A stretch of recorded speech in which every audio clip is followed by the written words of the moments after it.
Hello everyone and welcome back to the Curios Cast, episode 23, the Easter special.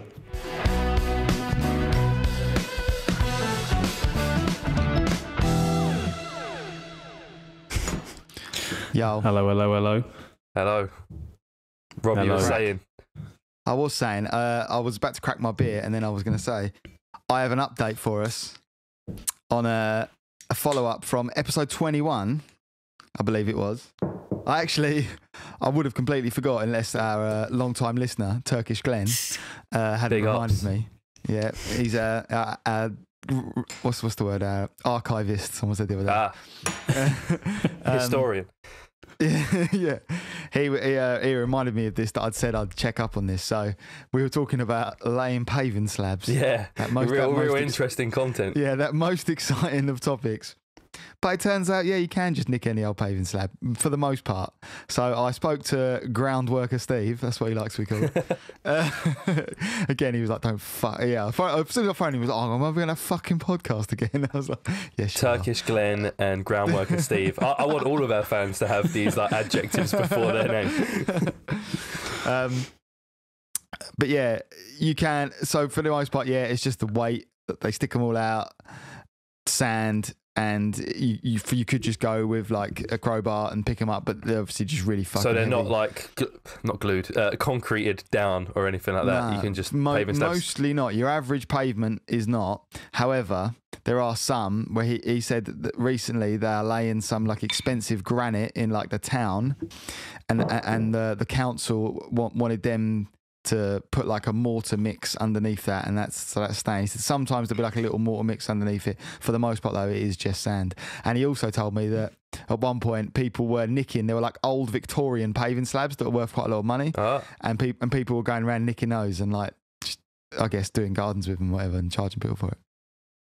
Interesting. We've branched out with Curios Cast. Not only do we talk about cum, we talk about paving slabs. Thank you, ground worker Steve. Well, it reminded me, there was this is actually interesting. Also, probably not the most riveting on topic that we talk about, but you ever seen those? There's these railings in London that are actually made out of old like stretchers, like from the war. Because when there was like a limited supply of like metal, and it was all that whole like bring your scrap metal out, and so like it was stretchers that had come back, and there's these old council around. You can still see them. There's still some around, and there's like petitions now to like make sure they don't get torn down and stuff. That is cool. But they kind of look like bits of stretchers as well still. It's mad. Did not know that. I thought you'd like that, George. Great. Nothing to do with Easter. Yeah. Nothing to do with Easter. No. But we've got plenty of other stuff how's that Easter does. in Holland? Is it the same, or do they just have like the spliff bunny or something? Ganja. That's all at Holland. I think it's the flower. It's the same. A big flower walks around and goes. No, I think it's pretty much the same. I don't really know, to be honest. I should have done more research for this episode, but I've done zero research for Easter. You'll find out by the time the episode comes out, and then it will not be topical anymore. Oh yeah. Well, they more or less pagan in thingy, innit? Because when I was looking stuff up today, I had a little delve into the pagan history of Easter, because it is originally a pagan festival celebrating like spring. Paganism. Yeah, well, celebrating spring. It's like the start of spring, and it's like there were a few different like interpretations of like the translation Easter, and it comes from like Easter, which was like a maybe like a pagan symbolic thing. I was reading it quite a while ago now, but yeah, it's definitely like just a pagan thing, and the Christians just ripped it as they do most stuff. Good old Christians. Pesky pagans.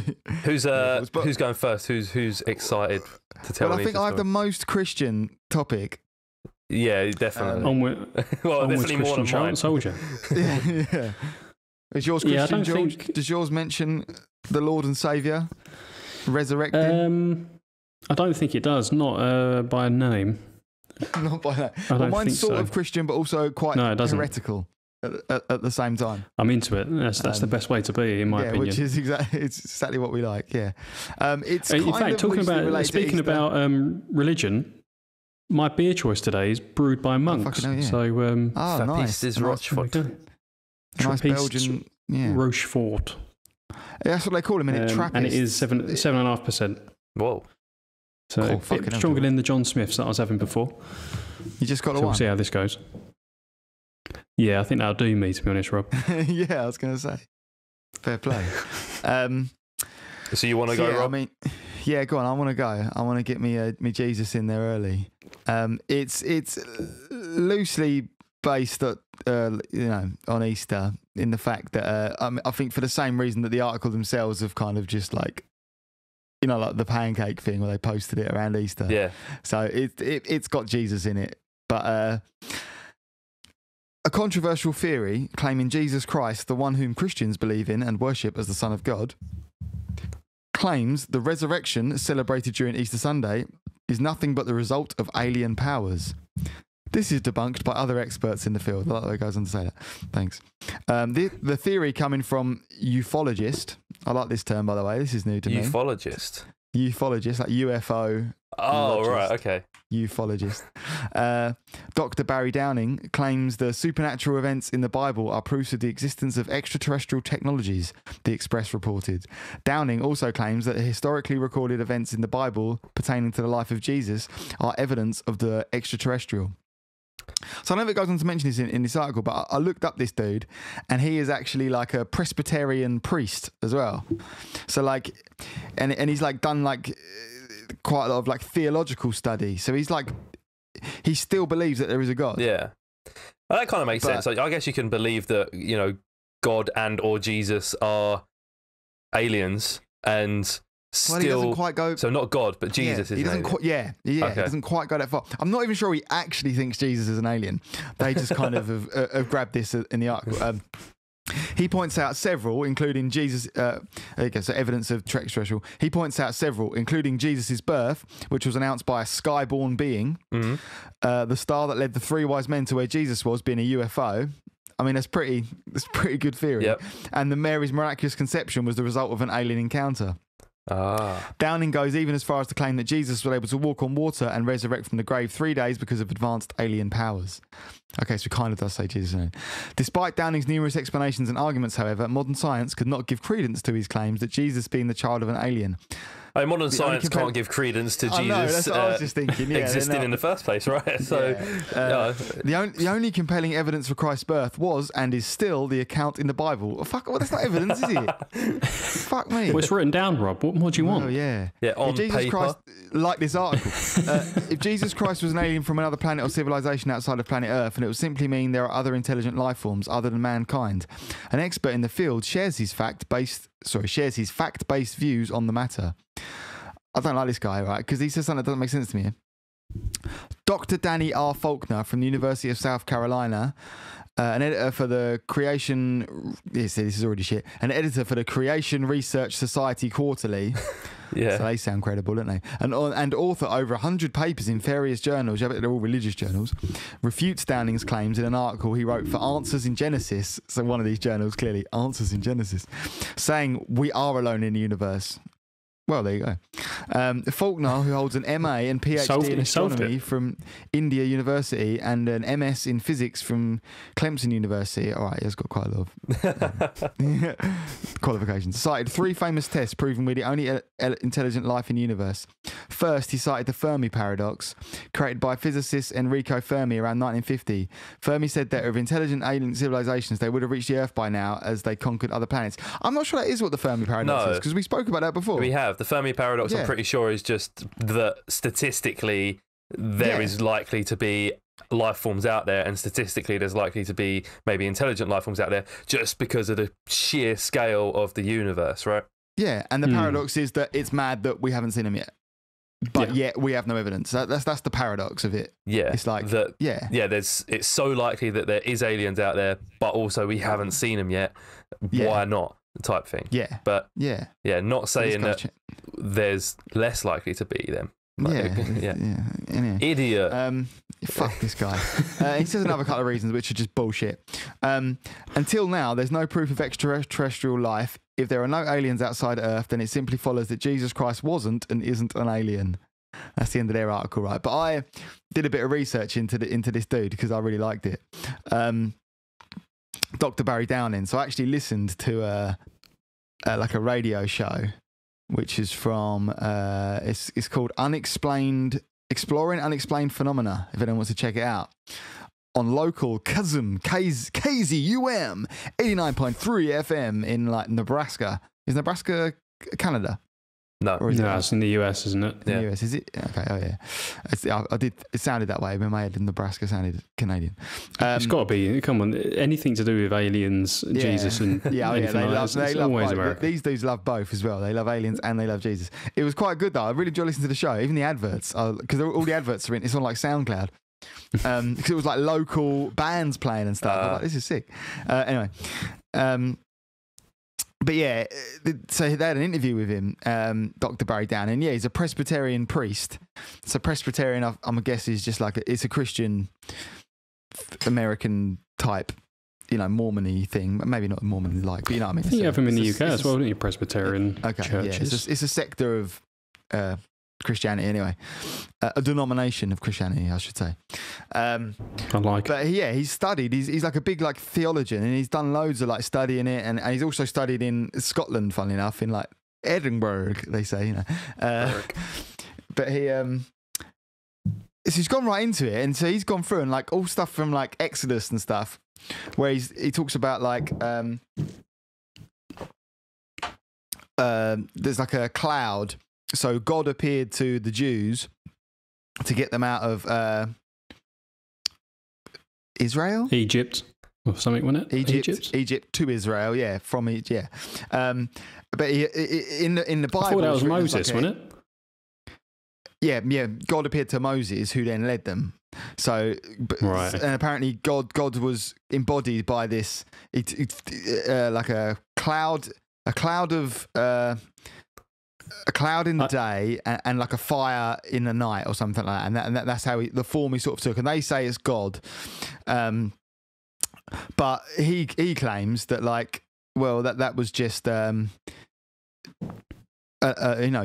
Like it makes much sense. I think that is more believable. Well, yeah. What is more? That ties into the That's it. Pyramids being built by aliens as well. Well, yeah, if they're hovering around there doing the pyramids. Yeah, I was going to go on to that. So it's got the whole. This is actually that. It's if anyone wants to look it up, it's from the book of Exodus, chapter 13, verse 20. Up next, a reading from the Bible by Rob Oliver. The Israelites left right. The Lord went ahead of them. He guided them during the day with a pillar of cloud, and he provided light at night with a pillar of fire. Right. So some like most religious people, biblical scholars say that is like magic. Well, they say that is just what the Jewish people saw as God, and it's nothing. It's just that was their idea of God. But he's arguing that this was a UFO that was fucking beaming around, speaking to Moses, telling them all this shit. And he even says about how the parting, the parting of the Red Sea. Yeah, he reckons that was like an alien electromagnet type thing. Fuck off the sea, and because apparently it like boils the floor. It's like he said that apparently the floor is meant to be baked of like the seabed, and he refers to like alien landings where like the ground is reportedly baked afterwards of like a spaceship's touchdown. Maybe that's why that pancake from a couple episodes ago was all burnt up, overcooked. Yeah, because they wouldn't. Yeah, there you go. Yeah, it all adds up. But he basically says that like the angels and stuff were like are aliens but God is God, and they say that they all answer to God. Whereas I mean the idea to me, you could just go further with that, and like these ancient writings, because there are lots of things they talk about, don't they? Like there's supposedly like old paintings where they reckon there's like a picture of a UFO in it. On that subject, you just mentioned, I was going to bring up about that, about angels being UFOs in like religious art, angels, or there's like different like hierarchies of angels, I think. I remember reading about it, and one of the big boys, they're depicted as circular metal objects. So they're like a circle with different arms coming out on on this circle. But that is what an angel was depicted as. And in old paintings from the 1700s, 1600s, that's what sometimes they're depicted as an angel in the sky, but it's a UFO. And some people are saying, well, why would they have depicted it? Why would angels be seen as like a circular metal object from the mind of someone 1,000 years ago, or however long the Bible was written? Surely that's got to be evidence that it was an actual object. They were based on UFOs and stuff. Well, yeah, I mean, which I think is really interesting. What is more likely to be real, aliens or like angels and magic? Surely aliens, right? And you sound like a non-believer to me, Tom. No, I'm a believer in aliens. Yeah, and it could also be that, like, so he sort of has a theory about how at the end this pillar of cloud and pillar of light, bestows the 10 Commandments via Moses, and he puts it up on the mountain or something, then he taps it in with a bit of stone, something like that. But like he was saying that there could be this again is the aliens kind of saying, you guys need to probably chill out a little bit because you're all fucking each other up. Looking at so here you go, here's some commandments. And again, and it goes along the line with like people's modern theory of like aliens, where they say that they're disarming like nuclear bombs and stuff, isn't there? I haven't heard about that. Oh yeah, well they talk about like they've only really started appearing. Well, they started appearing like mad loads in like the 50s when we were first doing like experiments with setting bombs off, and there's always loads of reports around them around military testing sites. And they say like there's actually in that film The Phenomenon. I think that's where I heard this one. There was like a nuclear. Like a place where they had they set them off, like all the codes gone, and they all armed like all these fucking nuclear warheads armed all at once. It was like around the time there was like a sighting. There was these aliens supposedly that they said they report seeing this spacecraft, wherever it was, near the thing all on radar. All the nuclear weapons just armed, and they were like, "What the fuck?" As in like, go, like the countdown starting. This is it. Like, what the fuck? What do we do? We can't control this. We can't stop it. And they're like calling everyone like, "What the fuck are we gonna do?" Our warheads are arming, like and it's like they're going to fire, and then it just stopped. And the thing fucked off. It's weird. Where was that? I think that was America. It might not have been America, actually. It might have been like Russia or somewhere like that, I think. I think it was Russia. It's most likely one of them two, right? Yeah. But that's interesting that this is like, this could also, they come around when we're on the brink of just like nosing ourselves. Well, I mean, that's the thing as well, is if... Say there is a God who has made all of us. It doesn't. We don't have to be the only species or only planet that they've created, right? Like I don't see. Yeah. There's usually quite a lot of. There's not a big overlap between people who believe in aliens and people who are religious, right? Because this guy's bang on both. Yeah, because a lot of religious people would like to believe that no, we're the only ones because God made us in His image, and that is that we're the only ones here. We're special, but God might have made us, but also made the aliens. The aliens have figured it out. They're ahead of us, and they're trying to lead us in the right direction. Yeah, or God is just an alien. He's just another fucking alien, and we are just literally like a fucking, like sea monkeys you have on your windowsill. We're just some I'd kids. love to be a sea monkey. We're some child aliens, like fucking experiment. Yeah. And he's getting he's going to tip it over at some point, maybe even by accident. Oh, I hope not. It's just, Oh, things to do. That's what killed the dinosaurs. There's some other like child. Man, imagine if you,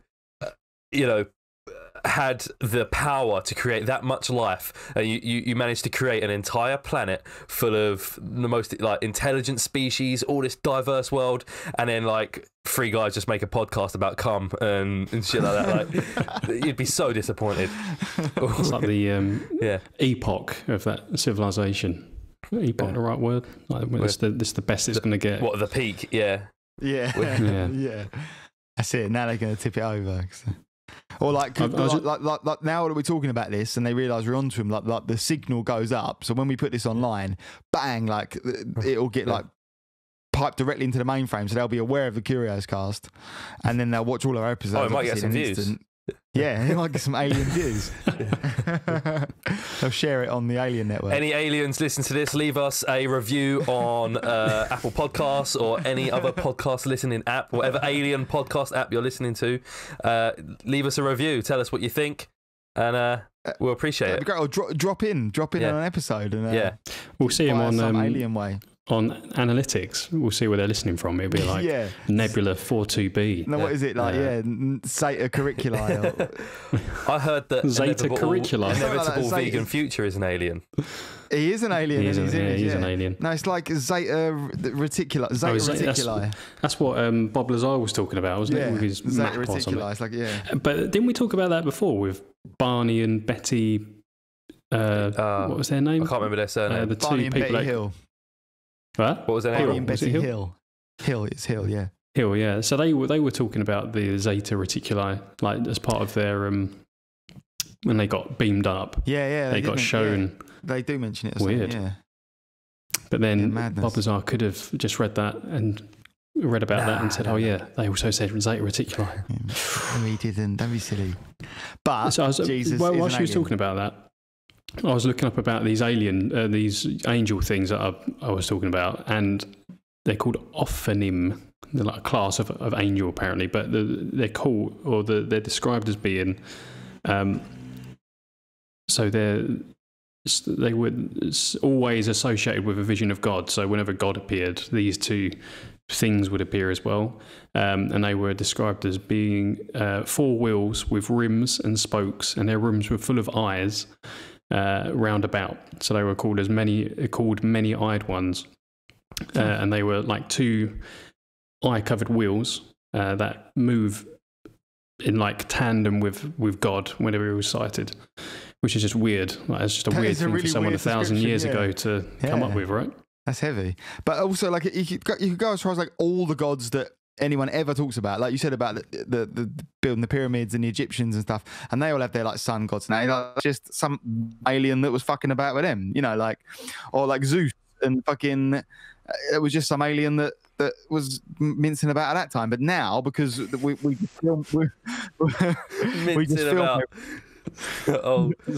Mincing about. Well, at the time, it was easier for them to be like, "I'm a god," and just whatever reason they were doing that. Whereas now, if an alien comes out, we're like, we don't. Well, we're either skeptical as fuck, or they're worried that we'll film it. We've seen sci-fi films now. Yeah, but and they don't want us. They don't actually really want it. Like, you could just suspend disbelief. There might be a painting of you if you're an alien. You're like, well, it's fine, whatever. It's not like they don't want the footage, and because like I said in this thing is that if they really wanted, they could just land on a fucking football pitch. If like they wanted us to know we were there, it's like they're in on the cover up, as it were, because they really wanted like the government. They could get around that. They could just land in the middle of a fucking Super Bowl and be like, but then still no one would believe it, would they? Everyone would be like, "This is great effects." Like, yeah, how'd they do this? Yeah, and I mean, especially now that half the world thinks that they're angels, you'd stick with that, wouldn't you? Well, that's especially in America. Yeah, if there's these books and everyone literally goes to church and is worshipping you and stuff, then you just stick with it. Yeah, they're just like, this is great. We're Jesus. Yeah. I'm a believer now. Money from the collector pots every now and again. Yeah. Yeah. They're really just like going to see the Pope. Just give me some of that Vatican gold, motherfucker. It's like protection money. They're extorting the Catholic Church. I hope so, because they're extorting everyone else. Yeah. Yeah. Whoa. They don't pay any taxes to their country of residence, but they pay taxes to the beings above, the aliens. So that's why they don't pay taxes. They're like, fuck this, we can't pay twice. Yeah, exactly. Fair enough. Yeah, they're like, we're already paying fucking Zeta Reticuli. Like, you can let us off. Okay. Keeping them at the church, you are forgiven. Yeah. One subject that I want to talk about on the podcast is the Vatican archives, but I don't think we'll be able to get through an episode about the Vatican archives and some of the weird shit they've got in there without just probably being cancelled for Tom going off against Catholic Church too much. Oh, you can't get cancelled for criticising the church. We'll do a Vatican special. live from the Vatican. Live. Yeah, from St. Peter's Square. We just set up outside fucking Trevi Fountain like with with our mics, just slagging them off. Annoyingly, my audio quality for that section might not be as good. I apologise, listeners, because we're going to have to use the backup audio. Oh no, because mine was not recording. Oh no, brilliant. Yeah. All right, we'll figure that out. But yeah. But just a heads up, as why it suddenly sounds better. Yeah. Let's.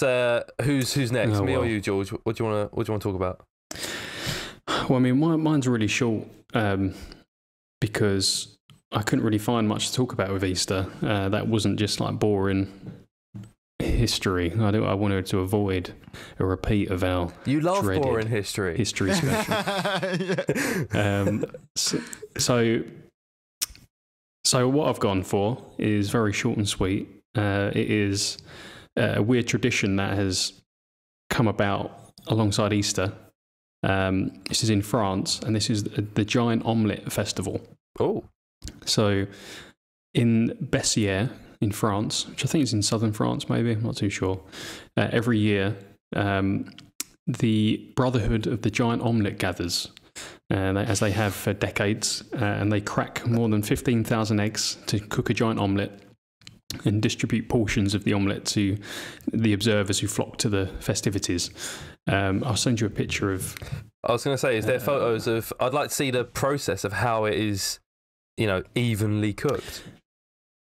So annoyingly, there's not like one big ass fucking thing they cook. It's not. It's massive, yeah. It is massive. I'm just for some reason my Discord is not opening, so I'm going to send it on the WhatsApp for you. 2 seconds. But yeah, it is massive. I'll read through the article in a minute. 'Cause it says at the end of this that they stir it with extra long baguettes, but in the picture they're definitely not using baguettes. So I think that might be like just a stereotype. Yeah, so apparently this came about from Napoleon Bonaparte, good old Napoleon, who was visiting the area and really loved eggs.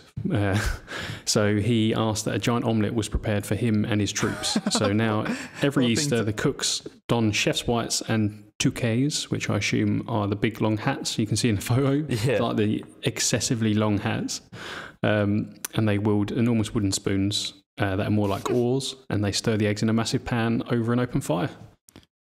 And this goes on over a few days. Is there a reason for the big hats? I mean, if you're having a big omelette, you might as well have, and you got big spoons, you might as well have big hats to go with it, right? Like, is it I just thought it was like a tradition? sign of rank. The higher the hat, the better the chef you are. That can't be, surely. Like, there's some No, I guy think that's with just like bullshit. a 4 meter long Yeah, hat. because there's the one like sort of in the middle of the photo whose hat is not as big as the others. That's and true. the guy on the far right is so big it's falling over his eyes. Yeah, you can see that it's starting to come down. There's a couple of people who are stirring that pot, and they don't even have. Not only do they not have a big hat, they don't have a hat at all, and they don't even have a chef's coat or whatever you call it. So yeah, I think jacket. They're like fucking trials. I think they're like government ministers that are in for the photo op or something, aren't they? Yeah. Or not government, like the mayor or something getting involved. How good do you think food. the omelette actually is? It's got to be shit, isn't it? Yeah, there's no way that's good because when you don't cook an omelette like that. Like, how is the top of that going to be cooked? Yeah, I don't know. How Well, are you going to flip it? Like, I like flipping my omelette, getting it a little bit. Yeah, you've got no chance with that fucker. Yeah, or maybe It'd probably be more like a big fritter. It is more like or like a big huge plate of scrambled egg is more what I think they're going to make there. I really wish there was a video, but I can't find any videos of it. What makes it an omelette and not a load of scrambled egg? It's just all. If it's solid. Yeah. But like, what, you don't scramble it? Is that the only difference between an omelette and a scrambled egg? Yeah, well, I think so. Well, with a scrambled egg, you're scrambling it as the process goes on, and then with an omelette, I guess it's just all cooked as one. I don't know if. Yeah, technically, I guess it's the same thing, just in a different form, right? Just an egg, innit? Yeah. They do taste like... I just found... maybe I'll just put... Yeah, because you tend to put different stuff in an omelette, didn't you? But I've just found like a wider version of that photo, and there's a guy on the right who looks like he's just not enjoying... He's putting zero effort into stirring this omelette, so I'll send it across to you. Which I should have sent this one in the first place. It's a bit funnier. But yeah, I don't know. I just don't think it would be good. And like the amount of flies I and was stuff about to say that as well. The amount of flies that are getting in that. Maybe you catch salmonella as well, because I don't know what the chances of catching salmonella from an egg, and you're like hugely increasing your chances of catching it by eating 15,000 eggs at once. Well, I think actually, like, they have to have. Actually, the chickens have to have salmonella. You know, it's not like just purely by an undercooked egg. They have to be like chickens infected with salmonella, and then you undercook the egg. Therefore, you get it. You can't just get it from an undercooked egg. Okay, but that's how, like, because people have raw eggs all the time. You know, Rocky does it. Yeah, you can do that. And like cake mix as a kid, you know, and you just eat the fucking, you know, you eat the cake mix raw. As a kid, you think I don't still do that? Yeah. So it says in the article that they cook it just with the egg yolks, so they throw the whites away. Is that what you're supposed to do with an omelette? I never knew that. I don't think so. And from that picture, it doesn't look like that is the case, because I thought that's why whenever you have an omelette, it's kind of two different shades. Like you've got like the yolk that doesn't kind of want to separate. You, as much as you whisk it up, like when you crack raw eggs, as much as you whisk it up, it's still like got those streaky bits in it where the egg yolk just doesn't want to separate from itself. Yeah. The albumin. Albumin. Ooh. It's yolk, Rob. The albumin is the white. Oh. I might be wrong. But does that mean then that next door they're making a fuck off meringue? Or they're making like huge sausages and bits of bacon, like the biggest streaky bacon you'll ever see. Yeah. The world's biggest. Surely that's got to exist. Let's have a look. That would just be like loads of little bits, wouldn't it? Yeah, it's not going to be one unless there's like a huge pig somewhere. Yeah. Somehow they've managed to find like a 20-foot tall pig. Well, thought maybe they'd like stitch it all together or something, you know? Yeah, it's just a horrendous, massive plate of. Yeah, but that's awful. Heart attacks, and looks good though. That is cool. It'd be cool to live somewhere that has like not just a country, but if you live in like a little town that has one of these big traditions, and you know it's it's that time of year where we all just go out in the street and watch a massive omelette get cooked. Like it'd be quite good, right? It made me think of when I went to France once when I was younger, and there was, I think they generally do things like this. I've seen it a few times when I've been out there, but they the first time I saw it, there was just like, I don't even know what it was in aid of, but there was like some sort of festival thing happening, and it was like all these big long tables laid out, and everyone you just sat at a table. It didn't matter, you know, you were just amongst strangers. You just sort of sat around, and they were just like, there were big pots cooking like moules marinade, you know, just whole bottles of wine going in, like mussels, like that. Yeah, mussels for the for the English listeners, and.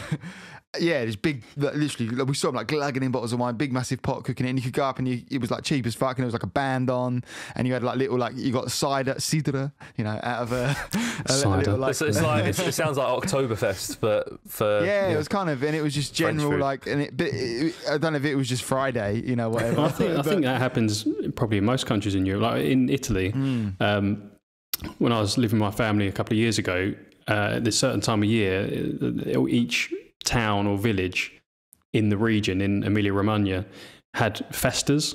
So you, again, similar to that, there'd be like in the town square or like a field close to the town, there'd be big tents set up, and you'd eat the traditional food from that town. And it would be like the equivalent of like Dagenham having one, and then Grays having one, but so it's like really close. But because it's so diverse there, I guess, for the food, not like the UK, France is the same. Like there's so many different regional differences. That's probably what it is, like celebrating that. But the idea, it's a shame. That, I like the idea of everyone sitting on the table as well. Like, you wouldn't get that in England, would you? No one wants to just sit next to, unless you're in a Oktoberfest theme bar, if you're pretending to be from another country. yeah. Yes, maybe it's a European thing. We could do a Curios Cast live from one of them in Holland. There must be some weird festivals going on here, surely. Well, we're definitely going to do a Curios Cast episode in Holland. Yeah, that is happening as soon as permitted. Yeah, we'll be in the van, me and Tom. We're going in the van. Sick. Yeah, definitely. Oh, yeah. You have to go. That'd be a good little YouTube documentary. Yeah. Oh yeah, Curios. Yeah, we'll do one live from the streets of Amsterdam. How many edibles can Rob eat in one afternoon? Oh, our longest episode yet. That will be our longest episode. Yeah. Just me just rambling for about an hour. Aliens, man. Or it might be the classic case where you think you're having a really good conversation and we listen back to it and we're all just going just repeating ourselves every hours. 10 minutes and just laughing. So my story is is that it, George? Are we done? That's it. Yeah, apologies. It's not as no, that was good. I like that. Not as funny or as fun, but I just enjoyed it. I enjoyed the thought of a giant omelette being made somewhere in the world. It's good. I wonder if it's the biggest omelette. I don't know if that is the biggest omelette ever made, but it's big in my book. For anyone who is listening and hasn't seen the omelette, if you can't picture a giant bowl of eggs being stirred out in the open, then check our social medias over the next couple of days, and we'll have a little video clip up of the big omelette being cooked. Maybe Rob will try and cook the biggest omelette he can in his kitchen. I ain't about that life. I'm on the inevitable vegan future. Oh yeah, of course you are. Yeah. I was going to ask how many eggs do you have in an omelette, but I guess, how many eggs did you used to have in an omelette when you was an omelette eating man? 2 per person. Okay, George. So probably 4 I would cook, and then. It'd probably vary on how hungry I am. Maybe 3 sometimes. Yeah, sometimes maybe 2, a 6 3. egg. Sometimes a 6-egg omelette would fit in the pan if I was going levels. Yeah, but it's quite hard to get to eat half of that is pretty savage. But I like doing it with loads of stuff: broccoli, onions, broccoli in an omelette, mate. Trust. I put so much cheese in it that it's basically half cheese. Like it's you can't. It looks the same. It all just melts into one. And I think, oh, this is like a nice thick and like it's really stringy. And then I start eating it. I'm basically eating eggy cheese at this point. That sounds like criminal. I remember staying at a when I was younger. We went to the Caribbean on holiday, and we stayed in this hotel. And it's like the classic hotel where you can take in the morning. They've got all like the stuff laid out for breakfast. But if you want an omelette, you just take the ingredients up to some geezer, and he just cooks it there for you. And because I was like a greedy little shit when I was younger, I used to just pile this little bowl up as high as possible with the stuff I wanted in the omelette. And every morning he'd just look at me in just like absolute disgust and sadness, knowing that he's got to try and make an omelette that's just you're just grabbing everything. You've got like croissants, you've got bananas, some cereal. Yeah, go on, go for it. He must have just absolutely hated me. He must have used about 15 eggs per omelette he was trying to make me. I do really fancy a fucking omelette. So that's my omelette story. I'm quite happy to seek out chickens from like anyone that's got any eggs from anyone that's got any chickens. So if anyone's listening and you've got chickens and you want to give me some eggs, hit me up. My dad's got chickens. Why specifically chickens? Would you accept a duck egg? Someone's listening right now. Yeah, I'd accept a duck egg. Yeah, or a quail. I can get some eggs for you from some hens next weekend. Sick, sold. Thanks. That was easy, and I thought it'd be. There you go. Okay, for everyone listening, don't worry. we got the egg situation sorted. Yeah, before I'll be inundated, we'll have loads just coming to me. So, my Easter story, it's the most Curios Cast Easter story that I could find.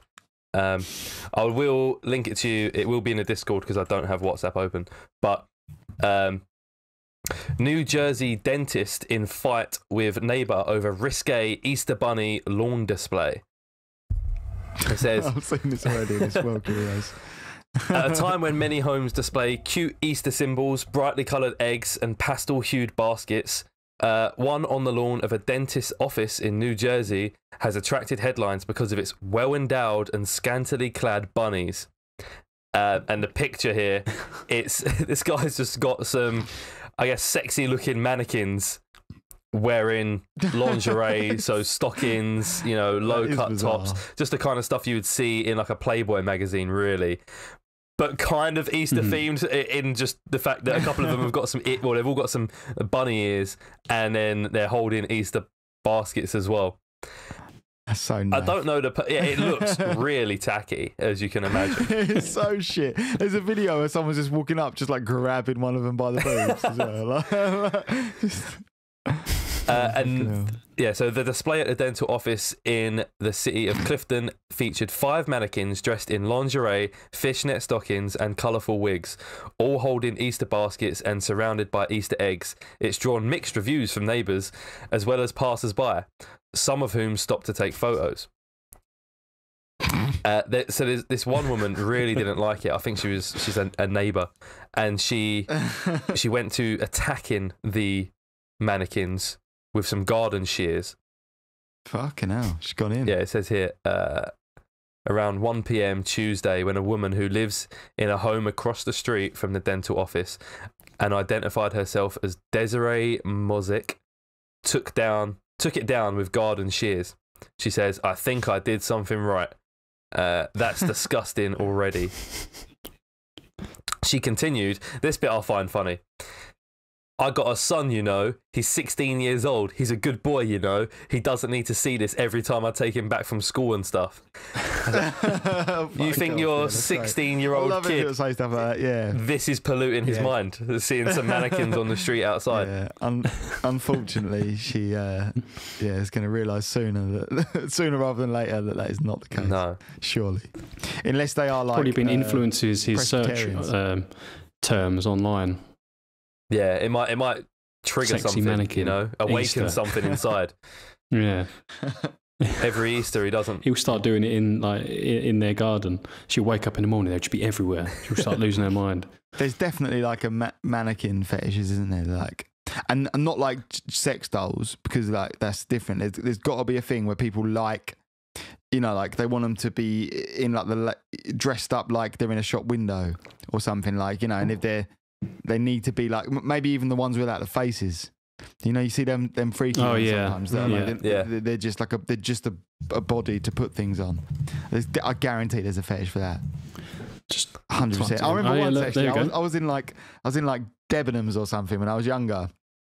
I was walking around and there was like all the women's mannequins were like.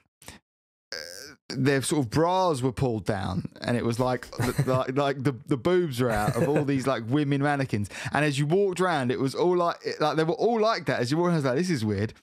And then and got to like a certain one. And there was like a little boy there pulling it down and just like playing. He'd obviously just done it to all of them in the shop. That's funny. Like they're not all the same as well. All different. What? Like they all gonna have different nipples. And like there was quite a lot done as well. He must have been on a warpath for like a good half hour. That's good. Oh, I love it. That's called agalmatophilia, by the way, Rob. It is a paraphilia involving sexual attractions to mannequins. There you go. There you go. It's from Pygmalion, the myth of Pygmalion. Driving past on the A2 on the way somewhere the other day, and there's a mannequin of like dressed in you know, like a road worker, high vis, like hard hat and stuff like that by the side of the road. And he's like, is that a joke, or is that to make you in your head think maybe there's someone in the road, so maybe I should slow down? Maybe. Yeah, maybe it's to, you know, it's like a hazard perception type thing, and you see it and you think, oh, that could be a person. I'll be slower. Yeah, but then Gina was like, surely you just like, because we were just looking at it, you know, like you're like, I'm just distracted now because I'm just looking. Well, what the fuck is that? That's weird. I don't know. I want to know. Any road workers out there listening? Yeah, yeah. If there's any road worker Gary out there, maybe. Yeah. Road worker Ron. Yeah. There's not too much more to this story. The dentist. That's the thing that I find stranger is not. This isn't someone's front garden. I guess it is. It's the dentist's, but it's his place of work as well. So it's not. It's outside a dentist office. Yeah. So No. and he even says, my staff helped me put the He says characters. Put the characters out on the lawn. And unfortunately, there was a total spin on me attacking the celebration of Easter. It just wasn't true. And then What? the woman. I don't understand what that. What is he saying there? What's I think he's saying that people are saying I am celebrating Easter. Like this is part of it. Yeah, I don't know. It's just his way of celebrating Easter. And the person who attacked the mannequins with the garden shears, she claimed to live at this address, and they knocked on the door, and then someone who answered the door called Tom Mozek answered the door at the home and told the Record, a statewide newspaper, she is not his wife and her name is Desiree Shepstone. So not the name that she gave to the reporters. So she claimed to be this guy's wife, and that wasn't true. She did live there with her son, but she's just obviously making shit up. And he told her, "Don't do it." That's it. Brilliant. He told Great quote there. "Don't do it. She has to take responsibility for it." He said, adding that she wasn't available to speak to a reporter. The dentist is in the process of filing a restraining order against the woman, and thinks she appears to have just been attention-seeking rather than justice due to moral outrage. Is this like one of those not no news is bad news, no such thing as bad press? Like it's just an advertisement for his fucking maybe like you just know now as the dentist with the sexy mannequins outside every Easter. But I wonder what mannequins know there's got a dentist inside there now. Yeah, people know exactly. People know and he's assuming the vast majority of people don't really care. Yeah, I'm trying to see. I wonder what he's got going on inside. He's probably got some crazy stuff inside that dentist office. I want to go. Only one of the mannequins has her teeth on show, but they look pretty good as far as mannequin teeth go. Is that what you look for in a mannequin? Well, he's a dentist, right? So he. Okay, yeah, of course. That's what, he should have got some. He should have got some mannequins with real good teeth, like toothier mannequins. Rest of their face, normal mannequin, not much features, and then just perfect set of dentures in there. I reckon he would have got away with it if he'd done that. If he'd made it more like a dentist themed sexy mannequin. Then he would have got away with it. Is that what you're into, George? Dentist themed sexy mannequin. That's what I look for in my my mannequins. My sexy mannequins. But I look for, when you go to the dentist and you get given laughing gas and you're all fucked up. I want a mannequin to look like that. Like dentist themed. This is one of those things as well that the picture that we're seeing here is taken during the day, but imagine walking past this in the middle of night, and it might be oddly lit. Maybe there's a street lamp just behind the mannequins or something, and you're looking down at the floor, you're looking at your phone, and as you sort of get close to it, you see the figure, and you look up, and there's these 5 mannequins. Any mannequin, no matter how they're dressed, at night time looks scary, right? Yeah. And then you see these 5 Easter Bunny sexy mannequins there. Or is there a point? Surely they were like, he said he helped, got the people to help him do whatever. They would have been at work when they were doing this, so it would have been during work hours. Yeah. So feasibly, there's possibly someone that's been in the dentist, walked in when it wasn't like this, having the fucking teeth done, so they've had all like lithium, whatever they've got. They come out their mind, like still look confused as fuck, and then suddenly this is happening outside, and there's a woman going at them with shears. That'd be horrific. Have you ever had that? Like, I think it is. I swear, I went to dentist a few years back, and I signed a thing to say I was getting lithium. I think that's is what they give you. I'm pretty sure, because I remember thinking about the Nirvana song at the time. There's a Nirvana song, Lithium, for all you Nirvana fans out there. Track 5, I think it is. On Nevermind. All right, Anorak. Yeah, ooh. Okay, hell. But yeah, because I remember thinking at the time, I'm thinking, it was lithium, wow. But it's the craziest thing. Like, I'm not a big fan of dentist, by the way. So this is why I was just like, knock me out. Whatever you do, knock me fucking out. I don't care. So you go in there and he's just having a checkup. Well, apparently you are conscious for it. Like I had to have some tooth out. You are conscious for it, and they can talk to you, so they can say, "Open your mouth, do this." So like then you can be interactive, but you just forget it. Like as far as I'm aware, you go in and they say, they stick an injection in and they say count down or whatever. Next thing I know, I'm sitting down at a chair like looking at someone else who's looking at me like the same thing, and then I'm in the car, getting picked up, just talking about how awesome, I feel. Like one of those kids on YouTube, I guess. Just like, fuck. But then the next time I went, it was like, because I was ready for it, and I was really looking forward to it. I was like, it's going to be sick again. A few years later, I was like, I'm going to do that again. Yeah, really enjoyed it last time. It wasn't quite as effective, and I remembered it a bit, like a little bit more. I remember coming out being like, oh, that was horrible. Oh, fucking hell, for a bit, and then it did gradually fade away, and I was like, oh yeah, I don't remember anymore. It's weird. Got a crazy fucking I've never had any. Work done at a dentist. I'm having my first filling in a couple of weeks, but I guess they don't give you any fun drugs for that. My teeth are fucked. Well, if you insist, then you can go and have it. But I don't know about for a filling, Rob. That might be a bit too. When I was younger, I had to have an operation on my mouth, and I went under. Obviously, it was at the hospital rather than a dentist.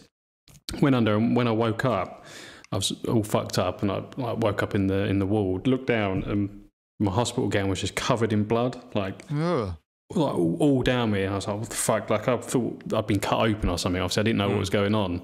But it turned out when they gave me the anaesthetic, as they gave it to me in my wrists, as I was going under, I was like thrashing around, and the thing came out of my vein. So it came out and it just started spurting blood everywhere, and it all went all over me, all over the that must have been horrible. Like the anaesthetist or whatever it was called. Anaesthetist, yeah. So that was what all the blood was, like all over me. But when I first woke up, I thought, fucking hell, what have they done? Yeah, that's chaos. Terrifying. That made me think, you're saying about like the mannequin, seeing it at night. There's a place near me where they do like, I went out for a walk with Gina, and there's like they do like fright nights there, but they don't take the shit down in between. So like it was like much freakier. Yeah. We went like in the winter as well, so it was dark at like 5 where everyone was walking around. So we're walking around this thing, and she was like, "Hey, let's go in." You can just walk around it because it's just like kind of their farmer's land, but it's even freakier. I swear, like there's obviously no one jumping out at you, but there's still just the stuff. Yeah, like, that is weird fucking creepy. Props. Yeah, it was really creepy. Yeah, and it felt more like especially if you just stumbled across it. If I didn't know that, you're like, what the fuck is all this? Like, again, it's sort of like mannequin type things, like with their heads cut off and stuff. There's like this displays as you go around. Apparently, you go around in like a truck, like they drive you around it, and things like interactive and stuff. But yeah, it's fucking horrible. The spooky. Well, maybe it was just like a mass murder you've come across. I could have just come across a murder scene. I won't give me nightmares tonight. What a way to end on an Easter special, talking about murder. Jesus is an alien, though. I'm very convinced by that. Like, it's a great theory. I think it's a good theory. I mean, UFOs are angels. Jesus is an alien. Evidence of all the shit all the mad shit that they talk about and they write about in the Bible, like that Jesus did. It was just some fucking alien. It's just like, it could have just been messing about, like turn water into wine. He's like, motherfuckers, easy. I'll do that any day. Give me them fucking 5 loaves and them fish. All us motherfuckers are going to eat. Boom. I hope one day humans can be the advanced civilization. We get to travel to other planets and pretend we're gods and do stuff like that. I'm sure I won't be around for that. It'd be like 2 cans of special brew and a couple of rustlers. Instead of 5 loaves of... everyone is like you turn up at a festival and like the booze has run out and you're there, but that's your equivalent. 2 cans of special brew and a rustlers. Well, on that note, happy Easter, everyone. Thanks for listening. Hope you've all got loads of lovely chocky eggs and bunnies and that. I love those chocolate rabbits. Religion. Those the hollow chocolate rabbits. They're so good. Which ones? Bunnies. The Lindt ones or the if it's shaped like a bunny, it just makes it better. There is something about the shape that is and the satisfying. Yeah, like, and even just a chocolate egg, like an Easter egg. Some reason it tastes better than just a chocolate bar. For some reason, yeah. Even when it's cheap chocolate.